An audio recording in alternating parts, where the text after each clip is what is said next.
So, Kakadosh, we're going to do a very quick summary of today, Siman Tzadik Gimel. Siman Tzadik Gimel, we spoke about Noten Tam Livgam. What exactly is Noten Tam Livgam? We brought down that if you're going to cook in the opposite pot, so therefore it all depends. If it's within 24 hours or after 24 hours. If it's going to be after 24 hours, it gives a bad taste. And the fact that it gives a bad taste, the food is going to be permitted. If it's within 24 hours, so then it gives a good taste. If it gives a good taste, so then you would always need to have no taste in it. So according to Sfaradim, take a taste tester. What does that mean? Get a goy. The goy is going to taste it. If it doesn't have a taste of milk or taste of meat, so it's going to be fine. And according to Ashkenazim, you never rely upon taste testing, but rather what do you have to do? You have to do shishim. If it's got shishim, so therefore this is going to be the halacha. The next thing that we spoke about was, what happens if you accidentally came and you started using, pots? Remember, everything is accidentally, because which means you're not allowed to mevatel an isur lechatchila, so you can never do it purposely, only accidentally. So if you use accidentally a ben yomo pot for the opposite food, so therefore what happens is that you have to come and you're going to need shishim keneged also the walls of the pot. Now the problem is it's very, very difficult to have such a thing, because the majority of the times you're never going to have 60 in volume opposite the volume of the pot, unless he comes and he says it's going to be a very wide pot and thin walls, and therefore you have a lot of food on top, so therefore you're going to have shishim. But if not, usually you're not.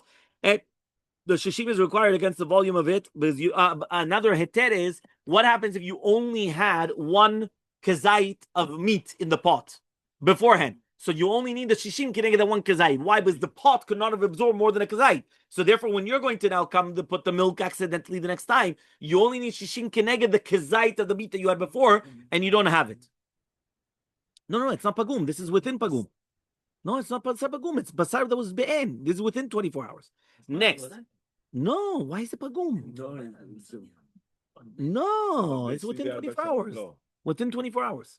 Right? The next case. What happens if you use an eno ben yumo pot for the opposite food? So according to the Shulchan Aruch, he comes and he says, now if you use an eno ben yumo, so the food is always going to be kosher. But the pot, you have to kasher it. So now what are you going to do with the kosher, with the pot? So technically, according to the halacha, you would be able to use it for parve, for fish, for vegetables, for parve. But we hold, right, the Ramah holds that it's not the custom. Why? Because you're going to make a mistake, so it doesn't help. The Kaf HaChaim wanted to say that you're allowed to use it not on a permanent basis. And then we asked, what does that mean? We don't really have a good answer. So therefore, we just said that obviously it would probably be the same thing, that you just get rid of it, because if not, you have a problem, right? What happens if you have a trafed up utensil and you're only going to use it as a one-off, meaning you needed the one fork that, that you for your guests and you didn't have it. So again, according to Shulchan Aruch, it would be mutar, again, for only parve. We're not talking about meaty or milky, but it's a taref. So it's only for parve. So if it's going to be for parve, you could use that fork, because again, according to Shulchan Aruch, it's going to be a one-off. What happens if you realize in the middle of the cooking, so you've got the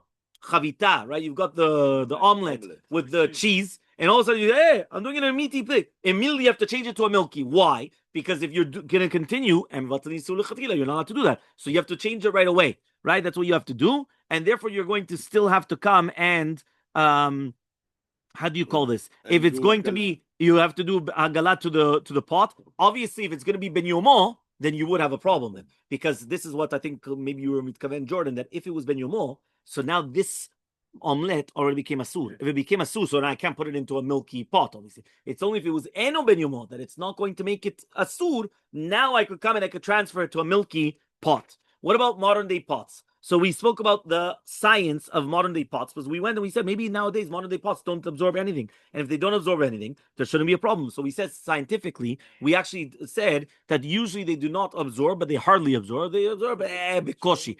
But now, since they absorb something, I still cannot use it. But now, b'diavad, can I rely upon it? So we did see that there was certain sefarim, right, that they did say that you could rely upon it b'diavad, that maybe like tzirufim and all those things. But nowadays the question is, if they don't absorb or they hardly absorb, so why can't we use them? So there's many, many different answers that we brought down. We said whether it's going to be Am Yisrael, they always had this custom, and we never deviate from the custom that it was over there. Then we answered another thing about halachically, and scientifically are not always the same. We gave the example of the cup, right, of the kli sheni, the kli shlishi, burning a person. Then we came and we said that sometimes also there's, even though there was a minhag, it was like a neder that was made, because once, just like by the milking of the cow of Chalav Yisrael, that even if everybody have this certain thing, it became a neder, you're not allowed to change that neder. And then there was another reason, another few reasons. Number one, manufacturing methods change every single generation, so maybe later on they're going to make something that does absorb, and then you have a problem, right? Another one, he says, is that some absorb more than others, meaning it could be maybe metal, there's iron, there's this, there's that. So each one, and it depends on which type. So you're going to say this one does, how much? It's very difficult. You can't start playing around. The third reason they say is once it's an accepted practice, you can't do it again, right? Why? Because maybe it was not fully clean. You're going to use a pot that was not clean, and so on. And the last one was Al Pia Kabbalah. What does that mean? That basically nowadays we don't understand all the enactments of Chazal. We don't understand the Gezerot. So if we don't understand the Gezerot, many times it can happen that they do certain things and we just don't understand the reason. But that's the way that it is. L'maaseh, obviously, as we said, you have to be machmir, but once in a while we do use sirufim, and that's one of the reasons for dentures or things like that you could be lenient, right, in such a scenario. What about the status of lids? So we already brought down to do with the lids that there's a whole bunch there's a machloket. What exactly is a lid? We went and we said that the lid is considered like Sfaradim is basically, it's the exact same as a pot. However, the Rama wanted to say that there's no such thing as eno ben yomo by a lid. Basically, because of the way the lid is, it will always have that taste, and therefore it's not going to become a bad taste. So according to that, so then if you put the wrong lid, what do you have to do? So one shita came in and said you needed 60 times keneged the entire lid. Other people say you only need 60 times around the holes of the lid in the different places where there many times there's going to be a food residue. So now what happens if I use the wrong lid? So we had 4 different cases. A hot on a hot. So he said everything becomes a sur. That was very, very simple. Everything becomes a cold on a hot. So therefore we said it's tata gavar. Everything is kosher, but you need in the sorry. If the steam goes up, so then what's going to happen is everything is going to become a sur. If you're going to place it and immediately remove it, and it wasn't yet soledable, everything is mutar. Okay, that's it. Now, if you have hot on cold, so then tata gavar is going to be everything kosher, but you need klipa on the food, which means the onion peel of the food. Why? Because there was probably some drops coming from the hot lid that came down, so you have to just take off the peel, and then that's it. We came and we said, why don't you need shishim? So we said you only need shishim when the foods they mix. But if a food just came on top, so all you need is just to peel off the top. That means they didn't fuse, they didn't mix together. So that's what he says, right? No, we're not talking about liquid.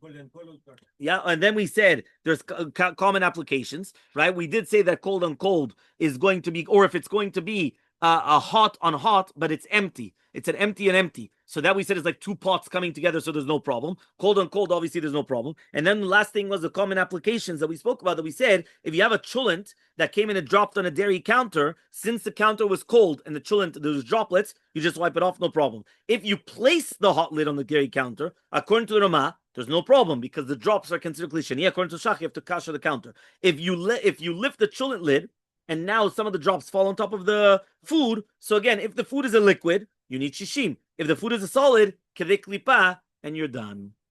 That was the entire summary.